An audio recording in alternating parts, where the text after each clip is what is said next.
मित्रांनो, खरं तर आज पहिल्यांदा मी या कुडाळ संचालक मंडळाचे आभार मानतो की मला आज या कार्यक्रमाला बोलवलं. परत मी मागच्या वर्षी पण मला एक संधी मिळाली होती, तेव्हा मी सांगितलं याच्यापुढे कधी माझा प्रमुख पाहुणा म्हणून कधी उल्लेख या प्रशालेत करू नका. तरी आज कदाचित ते प्रोटोकॉल प्रमाणे त्यांनी पाहुणाच केलेला आहे मला, असू दे. पण आज मी माझं सौभाग्य समजतो की प्रमुख पाहुणा किंवा प्रमुख उपस्थितीपेक्षा आज ज्या व्यक्तीचा परिचय मला करून द्यायला मिळतोय तो डॉक्टर प्रमोद वालावलकर आहे. आणि हे माझं सगळ्यात मोठं सौभाग्य मी समजतो. प्रमोद वालावलकर यांचा परिचय, डॉक्टर प्रमोद वालावलकर यांचा परिचय थोडासा लेट झाला माझ्या आयुष्यात. त्यांच्या वडिलांचा परिचय अगोदर झाला. साधारण 1970-80 या काळात कुडाळचं जर आपण सांस्कृतिक, शैक्षणिक, सामाजिक जर परिस्थिती बघितली तर त्याच्यावर बराचसा राष्ट्रसेवा दलाचा पगडा होता. आणि ह्याचं श्रेय त्या काळात जे या भागात काम करणारे समाजसुधारक लोक होते, आबा वालावलकर होते, भैया वालावलकर होते, आबा गडाम होते, वामनराव पाटणकर होते किंवा पिंगोळीचे मधुबाई पंडित होते. आणि त्यांच्या जोडीने प्रमोदचे वडील कैलासवासी प्रभाकर वालावलकर होते. आणि साधारण 77, 76, 77, 78 या दरम्यान एक राष्ट्रसेवा दलाची छोट्या मुलांची शाखा चालवण्याचा मी पण त्यावेळी शाखा चालवायचो. आणि त्यामुळे प्रमोदचे बाबा तिथे वारंवार यायचे. त्यामुळे तो पहिला परिचय माझा त्याच्या बाबांशी होता. हा पण कदाचित त्यावेळी येत असेल, पण लहान होता आमच्यापेक्षा, त्यामुळे कदाचित माझ्या ते लक्षात नसेल. प्रमोदची आणि माझी स्नेह जुळला किंवा दोस्ती झाली ती 1991-92 साली, जेव्हा मी सर्जन झाल्यानंतर सावंतवाडीला रुजू झालो सिव्हिल हॉस्पिटलमध्ये. वैद्यसरांच्या भाषेत म्हटलं तर त्यावेळेचा तो मलेरिया आणि डेंग्यूने ग्रस्त भाग होता. अखेरीच्या पलीकडचा अशा भागात मी प्रॅक्टिस सुरू करायचं ठरवलं होतं. आणि प्रमोद दोडामार्गला होता तेव्हा, नंतर डेप्युटेशनवर तो सावंतवाडीला आला. आणि तिथे आमचा स्नेह जुळला, कदाचित आमचे विचार जुळले. आणि केवळ तो माझाच दोस्त झाला नाही तर माझी बायको कादंबरी, माझी मुलं, या दोघांचा घरातला तो एक कुटुंबाचा अविभाज्य घटक झाला. आणि त्याचा मला अतिशय अभिमान आहे आणि ते मी माझं भाग्य समजतो. प्रमोदचा जर आपण बघितला, कौटुंबिक वारसा बघितला, मी थोडा सविस्तर परिचय करणार आहे. त्याला तो आवडणार नाही मला माहिती आहे, पण तरी मी बोलणार आहे. कौटुंबिक वारसा जर बघितला तर लहानपणापासून राष्ट्रसेवा दलाचे संस्कार झालेले आहेत. कारण वडील त्याचे समर्पित होते. शिक्षकी पेशात जरी असले तरी संपूर्णपणे राष्ट्रसेवा दलाला समर्पित असं आयुष्य त्याच्या वडिलांचं होतं. आणि त्यामुळे त्यांच्या घरात नेहमी सेवा दलाचे विचार, साधनाची सगळी प्रकाशनं, साधनाची साप्ताहिक, हे साहित्य सगळं घरात येत होतं. सेवा दलातल्या विविध व्यक्ती, मोठे मोठे विचारवंत यांची ये जा घरात होती. त्यांचे विचार ऐकत त्यांच्या संस्कारांच्या मुशीतच ही व्यक्ती रादर वालावलकर सगळेच कुटुंबीय, केवळ प्रमोदच नाहीये, प्रमोदची बहीण सुरभा आहे, नरेंद्र आहे, सगळेच कुटुंबीय हे सेवा दलाच्या मुशीत तयार झालेले ही माणसं आहेत. आणि अशा प्रकारचे संस्कार, त्याच्यामध्ये अतिशय कुशाग्र बुद्धिमत्ता प्रमोदची. आणि याचा परिणाम असा झाला की त्याचं जे वाचन होतं ते एका निराळ्या दर्जाचं चालू झालं. मी तर सगळ्यात त्याचा प्लस पॉईंट असा म्हणतो की त्याचं जे वाचन आपण बरेच जण करतो, सगळे इथे वाचत असतील कमी अधिक प्रमाणात, पण वाचनाचा जो दर्जा असतो तो प्रमोदच्या घरी गेला की त्याचं एकदा वाचनालय, त्याचं ग्रंथालय जर आपण तपासलं तर ते आपल्या लक्षात येईल की वाचनाचा दर्जा किती उच्च असू शकतो एखाद्या व्यक्तीचा. आणि केवळ मराठी नाही, मराठी, इंग्रजी, निरनिराळे विचारवंत, निरनिराळ्या राजकीय, सामाजिक, आर्थिक, फायनान्शियल विजडमचे सगळ्या प्रकारचं वाचन ही व्यक्ती करत असते. आणि नुसतं वाचन नाही तर त्या वाचनाबरोबर स्वतःच्या बुद्धीच्या कसोटीवर ते सगळं घासून पुसून नख्ख बघून त्याच्याकडे त्यातले वाद प्रतिवाद, योग्य अयोग्य ह्याचं व्यवस्थित आकलन करून जेव्हा असं वाचन होतं, त्याचं सिंहावलोकन केलं जातं, तेव्हाच ते विचारांमध्ये परिवर्तित होतं, त्याचा घट्ट विचार होतो. आणि याचा परिणाम असा झाला की त्याची जी विचारांची कक्षा आहे ती रुंदावली, त्याचा क्षितिज रुंद झाला, अवकाश खूप मोठा झाला. आणि त्यामुळे याचा एक परिणाम झाला की त्याच्यात ज्या समाजवादाची भावना होती केवळ वाचण्यापुरती ऐकण्यापुरती नव्हती, त्याचं ते रक्ताची धमनीत न व्हायला लागली. समाजवादावर बोलणारे खूप लोक असतात राजकीय व्यासपीठावर, तर आज शब्द खूप प्रचलित आहे, पण ते प्रत्येक कार्यातून प्रत्येक आपल्या ॲक्शनमधनं जेव्हा तो दिसायला लागतो तेव्हा ते धमन्यातनं व्हावं लागतं. आणि ते प्रमोद बालावलकर या व्यक्तीचं वैशिष्ट्य आहे. आणि असे फार थोडे लोक आता ॲक्च्युली मला वाटतं शिल्लक राहिले जे खरे यांच्या धमन्यातून, त्याला मी मजेत म्हणतो की तुला कापलं तरी सुद्धा समाजवादाचं रक्त येणार, लाल रक्त नाही येणार, अशा प्रकारची हा माणूस आहे.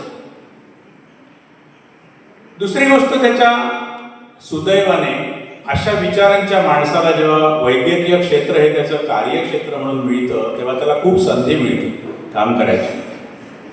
कारण त्याच्या सेवानुभवाची संधी असते, सेवेची संधी असते, आरोग्य सेवा करण्याची संधी असते.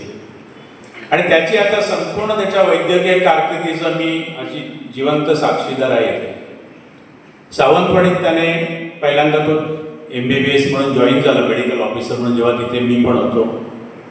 त्याच्यानंतर कुडाळ आरेशमध्ये तो जेव्हा स्त्रीरोग तज्ज्ञ म्हणून आला, त्याने जे इथे अफाट काम केलंय, त्याची काम करण्याची क्षमता आहे ना, ती विस्मित करणारी आहे, अचंबित करणारी आहे. दिवस रात्र वेड्यासारखं काम करतो, एक प्रकारचा वेडाच येतो ॲक्च्युली.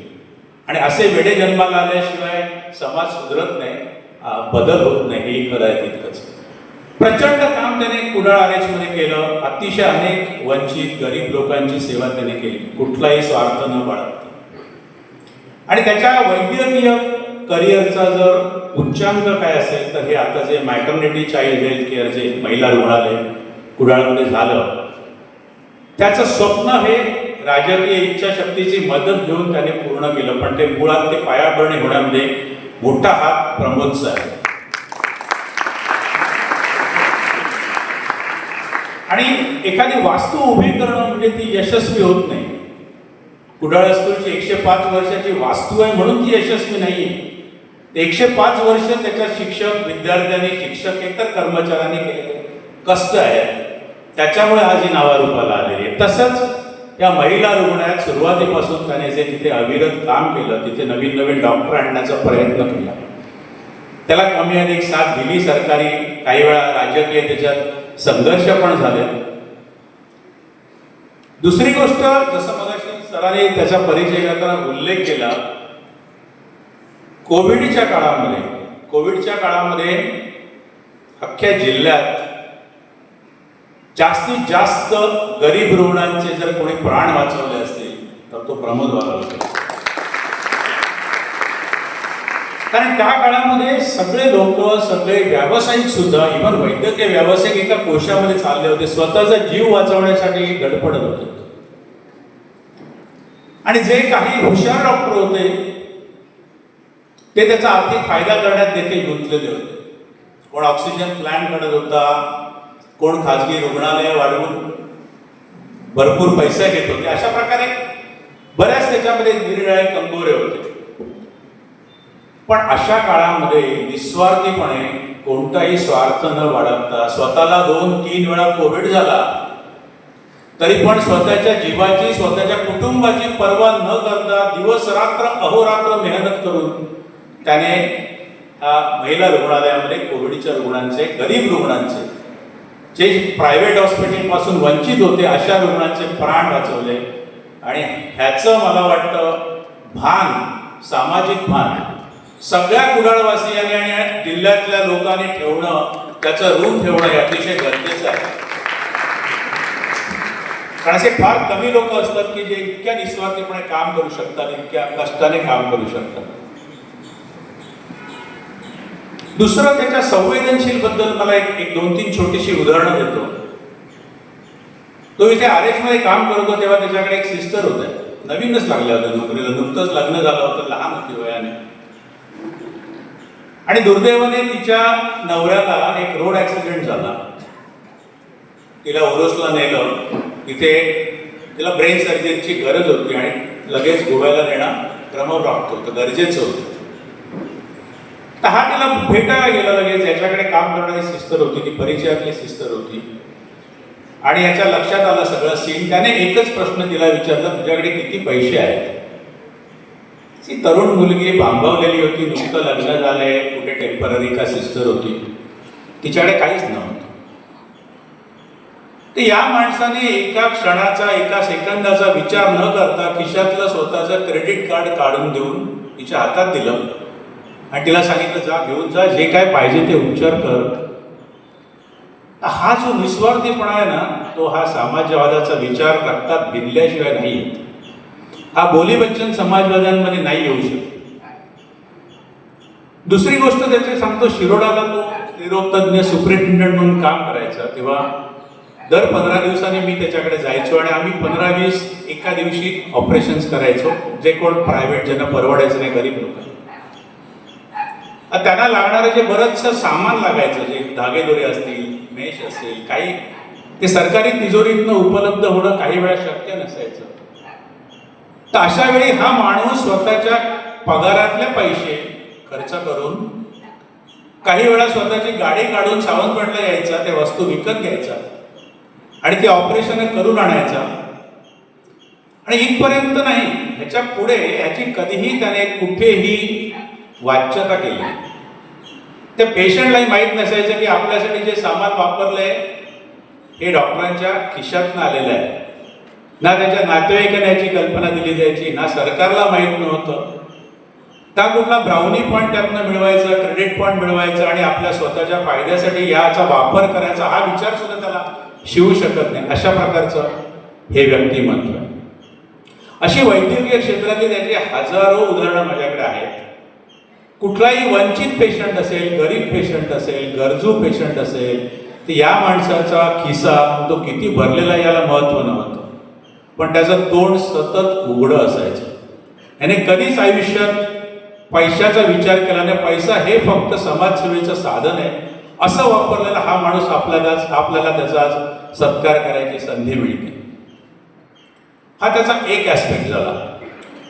दुसरा, मित्र म्हणून जेव्हा त्याचा मी विचार करतो, आज इथे बरेचसे त्याच्या शालेय वर्गातले 10वीचे याच शाळेतले मित्र इथे आहेत, इथे उपलब्ध आहे. सुबोध खास पुण्यावरून आलाय, दीपा दिसते मला, प्रफुल्ल आलाय, पीडी शिरसाट आहे, बरेच मित्र आहेत त्याचे आज शाळेतले. एवढंच नाही, त्याचं मित्रांचं जे मित्रांगण म्हणूया आपण, जो मित्र आहे ते खूप विविध स्तरातले आहेत. म्हणजे तो कामगारापासून ड्रायव्हरपासून ते अतिशय उच्च व्यावसायिक सगळ्या क्षेत्रातले, सरकारी नोकरीतले अनेक स्तरावरचे त्याचे मित्र आणि अतिशय जीवापड पद्धतीने त्याने ते मैत्रीत्व जपलेलं आहे आणि त्याचे मित्रही त्याच्याशी त्याचे संबंध जपत असतात. इव्हन राष्ट्रसेवांमधले वरच्या दर्जाचे जे वैचारिक विचारवंत आहेत, उदय दंडवते असतील, विनोद चिरसाट असतील, जे साधनाचे संपादक आहेत, ही नावं आम्ही फक्त त्यांचं साहित्य वाचत आलोय, पण अशा संवाद सुद्धा त्याचा सातत्याने चालू असतो. कदाचित हा त्याला त्याच्या वडिलांकडून मिळालेला वारसाही असू शकेल, पण त्याचं सविस्तरपणे जतन त्याने अजूनपर्यंत केलंय आणि आपला प्रत्येक क्षण तो त्या कार्यासाठी वाहत आलेला आहे. मित्र म्हणून तुम्हाला एक मी त्याचं साधं मला आलेला अनुभव सांगतो. मी कॉटेज हॉस्पिटलमध्ये 92 पासून 96 सालापर्यंत होतो आणि 94 मध्ये मी माझ्या हॉस्पिटलचं काम सुरू केलं. थोडासा मी व्यस्त होतो माझ्या हॉस्पिटलच्या कामात आणि तेव्हा आठवड्यातनं एक वेळा सरकारी ड्युटी लागायची, प्रज्ञाला माहिती. आणि त्या ड्युटीमध्ये तेव्हा सिव्हिल हॉस्पिटल असल्यामुळे बरेचशा मेडिको लिगल पेशंट, ॲक्सिडेंटचे, पोस्टमॉर्टमचे पेशंट तिथे रात्री त्या ड्युटीच्या डॉक्टरला करावे लागायचे, पोलीस केस अटेंड करावे लागायचे. ते कसा पराकोटीचा मित्र असू शकतो सांग.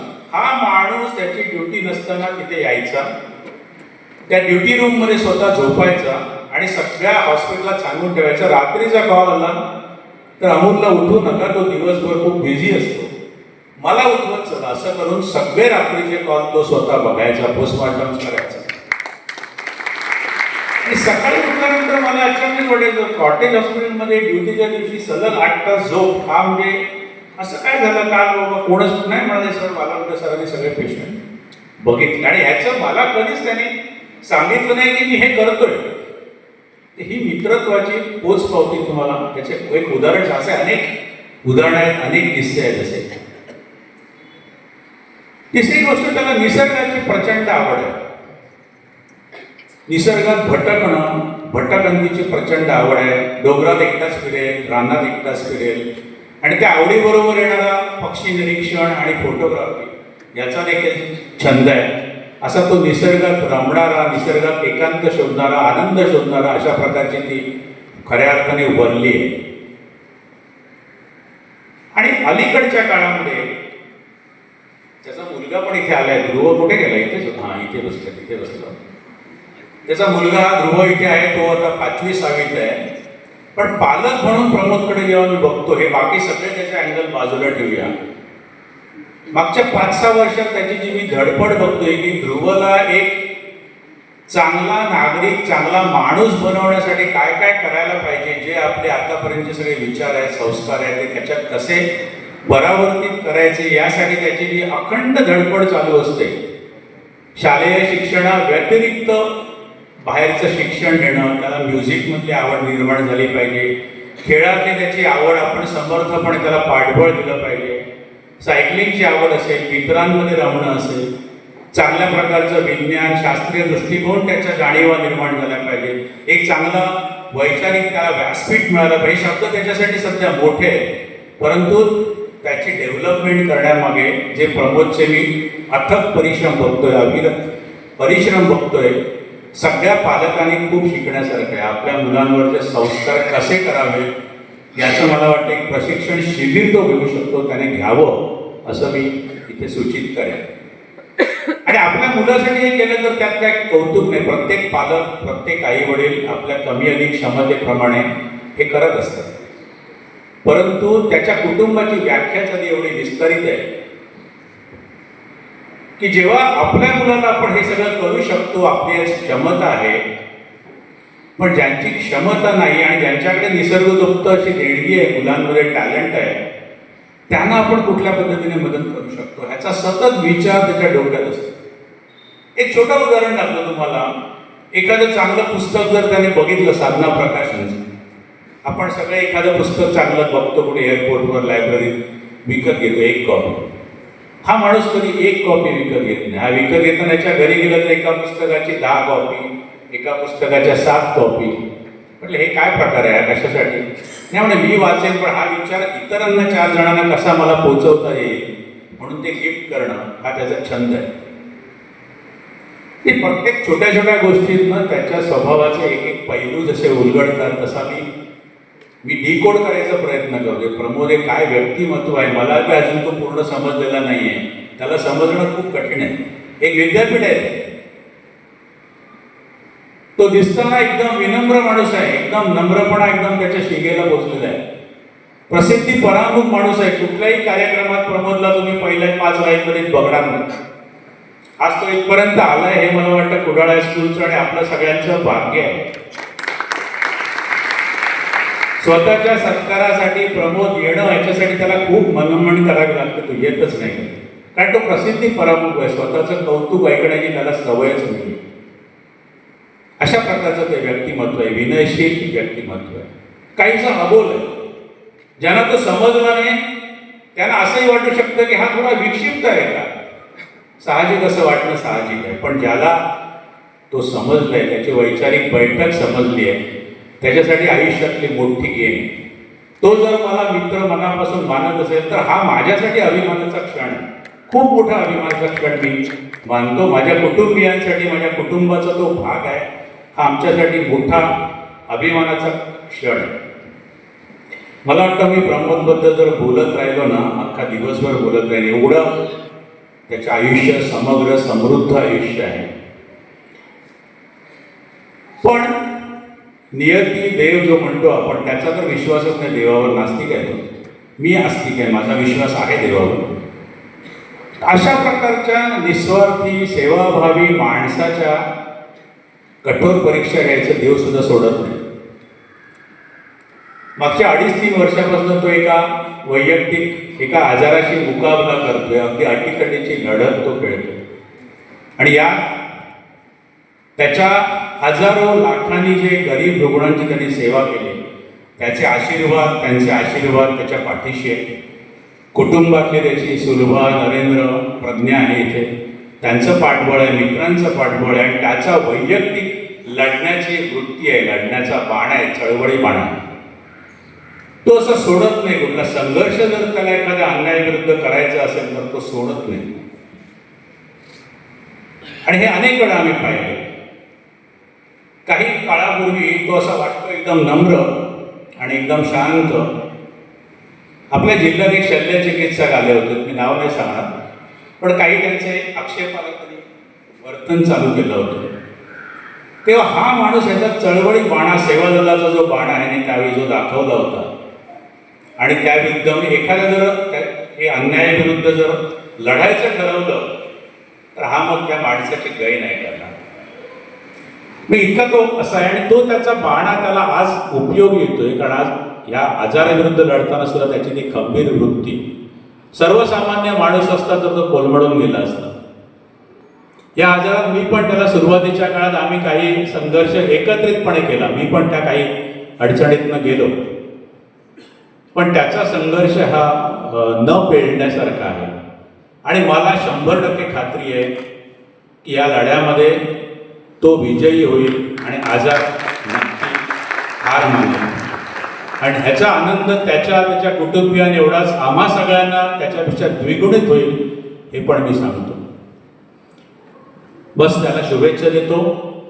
आणि असंच त्याचं व्यक्तिमत्व आणि त्याची सगळी स्वप्न पूर्ण करण्याची ताकद, वैचारिक ताकद आणि निस्वार्थीपणा कणाने तरी आपल्याकडे यावा, एवढीच अपेक्षा व्यक्त करतो. आणि मी माझं विस्ताराचं भाषण सांगतो. का माझा संस्कार नाही, त्यामुळे उगाच एवढं बोलण्याची काही गरज नाही. पहिली गोष्ट. आणि बेसिकली मला कशाला मला कळलं नाही का, पहिल्यांदा मला काय कळलंच नाही. वैद्य सर आले तेव्हा कळले सर कार्यक्रम ठीक आहे करू, पण काही समजलं नाही मला त्याच्यामुळे मलाच का बोलवलं. एकतर मी एवढा सांगतात तसा व्यवहार करताना यशस्वी माणूस म्हणता येणार नाही. दुसरं बघा मी बघितलं तर इस्त्री नसलेला, कपड्यावर डाग पडलेला, तसंच येणारा, कसा पण वळलेला. माझं भाषण, माझं बोलणं पण तसंच असतं, अगळ ना सुरुवात ना शेवट. त्यामुळे थोडंसं माफ करा मला आणि तसंच ॲक्सेप्ट करा. तुम्हाला वाटतं हा खुर्ची घेऊन पुढे बसला असं ते मला खुर्ची टोचते, कारण मला फॅट सगळं निघून गेलं. मला ते फॅट ॲब्झॉर्ब होत नाही, त्याच्यामुळे मला बसलं की मला खूप त्रास होतो. त्यातल्या ज्या चांगल्या गोष्टी आहेत त्या बऱ्याचशा 50-60-70% अशा माइंड आहे, रिॲलिटी नाही आहे, वास्तव नाही आहे. तसं काही मी मोठा पुन्हा एकदा सांगतो, अत्यंत सामान्य माणूस आहे. तुमच्याचसारखं मागे राष्ट्रपती गोष्ट जो असेल तो रांगेमध्ये कधी पुढे आलं नाही. यावरून बाकीची मंडळी इथे नाटक करायची, भाषणं करायची, गाणी म्हणायची, मी तिथेच मागे बसलेला असायचो. त्यामुळे मला अशी काय सवय नाही. मी तुमच्या मुलीच एक आहे. मी थोडासा ॲक्सिडेंटल प्राईम मिनिस्टर जसं होतं तसं ॲक्सिडेंटल डॉक्टर म्हणू शकता असं झालं. त्याचं साधारण श्रेय हे माझ्याबरोबरचे असलेले विद्यार्थी, माझे मित्र आणि माझे सर यांच्याशी. मी जसा घडलो तसाच राहिलो. त्याच्यामध्ये काय बदल झाला नाही. आधी बदल होत आताच्या स्टेजला आलो तेवढाच, त्याच्यानंतर काय बदल नाही. त्यामुळे उगाच चांगुलपणा माझ्याकडे कुठे चिकटवू नका. मी तुमच्यापैकीच एक आहे. पहिली गोष्ट, मला थोडासा माझे आल्यानंतर माझे सर आठवले. मी जेव्हा पहिल्यांदा 6वीमध्ये आलो होतो तिथे काय तेवढे सर असायचे, इंग्लिश शिकवायचं. मला इंग्लिश थोडंफार काय विसरीच्या पलीकडे काय नसायचं यायचं ते सरांनीच मला शिकवलं. मला आठवतं ते सर असे एकदम नाचत असे शिकवायचे. त्यामुळे मग यामध्ये थोडीशी इंग्लिशची आवड निर्माण झाली. तर बरंच चांगलं झालं. नंतर मराठीचं जे सौंदर्य आहे ते मला पेठे सरांनी समजलं. पेठे सरांनी सांगायचं, सुंदर ते ध्यान उभे विटीवर अरे ध्यान म्हणजे काय ते बघा रे जरा, त्याच्यातलं सौंदर्य बघा रे, कसं सांगणारे सर ते माझे पेढे सर होते. मला मुद्दाम यायचं जर झालं तर मी कशासाठी आलो असेल तर ते गायतोंडे सरांसाठी आलो, त्या पेठे सरांसाठी आलो, ज्यांच्यासाठी ज्यांचं व्यक्तिमत्व हे माझं अविभाज्य भाग आहे. दुसरी गोष्ट, ह्या सत्कार माझा नाही, त्यामुळे मला मोठे पण सांगत पण त्यामुळे पण मला सांगावं असं का वाटतं, कारण ह्याच्यातला एक शिक्षक गोसावी सर आहेत ना, ते माझे क्लासमेट आहेत, माझ्यासोबतच होते 10वी. त्यामुळे मी हक्काने सांगू शकतो की थोडी त्यांची वेळ मी चोरून घेतली आणि पुढे चालू. नंतर कालांतराने मला मिळाल्या सरांमध्ये कोचरीकर सर होते, इतकी प्रचंड त्याच्यामध्ये मेहनत घ्यायची मराठीमध्ये, इतके प्रयोगशील शिक्षक मला आतापर्यंत मिळाले नाही. ते पेढे सर सॉरी कोचरेकर सरांच्या तासाला मी वागायच्या तोंडामध्ये सुद्धा हात घालून एवढं त्यांचं ते एक्सपेरिमेंट करत असायचे, किती खोटं बोलायचं याविषयी त्यांची अशी मत आहे. त्यानंतर आलेले सर, मला भेटलेले सर म्हणजे अगदी माझ्या समोर राहणारे अतिशय विक्षिप्त माझ्यासारखे असेच सर, टोपले सर. तेव्हा दमात घेणारा माझ्या व्यतिरिक्त माणूस कुणामध्ये असेल असं मला कधीच वाटत नाही.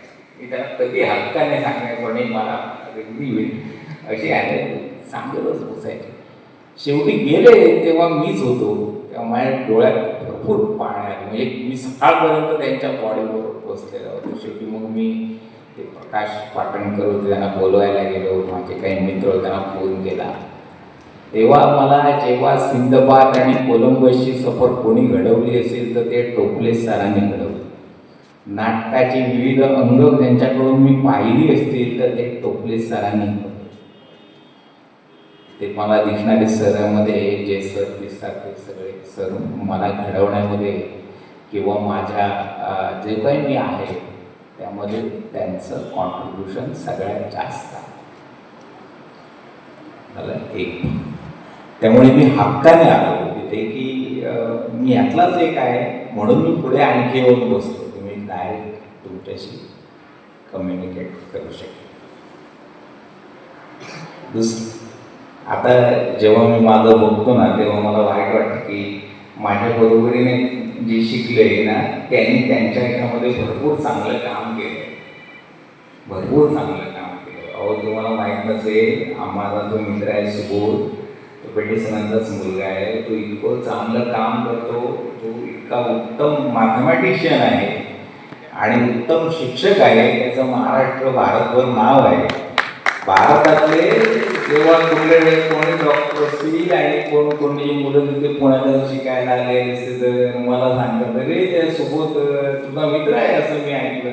त्याला सोबत सांगितलं जरा मला त्या माझ्या पोरगा आहे बघ जरा लक्ष द्यायला सांग. हो मी सांगतो. मलाच भीती वाटत असते सोबत कुठेतरी क्लास घेत असेल आणि मी त्याला फोन करेन असं असतं. पण तो इतका नावाजलेला आणि असा डेडिकेटेड माणूस आहे, तर दरारा पण एवढा चांगला आहे. अतिशय कठीण चढउतार आयुष्य बघत माझ्यासारखा असतो या स्टेजला आलेला आहे. तर माझ्यापेक्षा किंबहुना तो डिझर्विंग आहे इथे बसण्यामध्ये. कळलं, तो उत्तम अभिनेता आहे, उत्तम कवी आहे, उत्तम चित्रकार आहे. जर ही सगळी विविध अंग आपण जर बघितली आणि उत्तम माणूस आहे आणि मला तो चांगला मित्र पण. दुसरा एक प्रफुल्ल बसलेला आहे, तो तेवढाच ताकदीचा ॲग्रिकल्चरिस्ट आहे, त्याला शेतीचं उत्तम ज्ञान आहे. तुम्ही त्यांना वारंवार बघितला, उत्तम निवेदक, चांगला निवेदक, सुंदर गाणी म्हणतो, सुंदर अभिनेता आहे, उत्तम निवेदक आहे. अशी माणसं आणि माझ्यामध्ये लंगडत तरी येणार, मी बोलावलं ना लंगडत येईल एवढा तो आहेच मुळात असा. त्याच्या बाजूला पिढी शिरसाट बसला, तो पण असा फॅब्रिकेशन करणं, वाइंडिंग करणं, त्याला वाईट वाटलं आपल्याला पण माझ्या किंबहुना माझ्यापेक्षा तो डिझर्विंग आहे. त्यामुळे तुम्ही ना असं मला मोठेपणा लावून दुसरी गोष्ट कोविड बिविडचं काय असेल ना तर ते जरा थोडासा बकवासच होता, आजार याचा बकवास होता हो काय.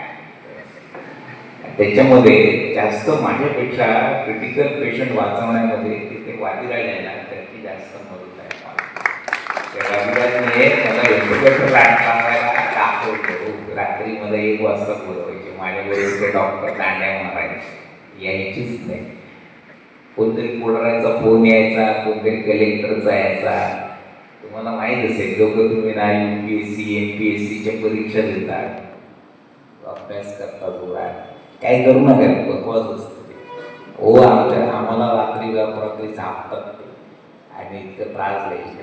मदतीला मला येणार तो वाढीशिवाय असं असतं. त्यामुळे मी एकटा नाही आहे, माझ्याबरोबर असणारा तो संगीत बिघडकर आहे ना, तो मला बरेच वेळा इमर्जन्सीला मदत केली आहे, पेशंट वाचवायला असं उभा राहतो. तेव्हा मग कुठे आम्ही वाचू शकतो. माझ्या मागे उभे राहण्याची माझी बायको असते, माझ्यासाठी रात्रंदिवस येणारे माझी बहीण असते, माझा भाऊ धाव देतो. ते जे आहे ना ते सगळं तुमच्याकडे पण आहे. तुम्ही माझ्या एवढेच श्रीमंत आणि माझ्या एवढेच यशस्वी आहात. त्यामुळे मी तुमच्यातलाच एक आहे, मला तुम्ही वेगळं मानवू नका. माझं पोरगं पण असंच आहे, तुमच्या माझ्यासारखं काय गंमत असते बघा, ते आयुष्य असंच असतं. एक गंमत, एकतारा नावाचं एक पब्लिकेशन आहे. एकतारा कोणीतरी असेल तर मुलं अजून तुमची मोठी आहे तर असं कधीतरी मागून घ्या आणि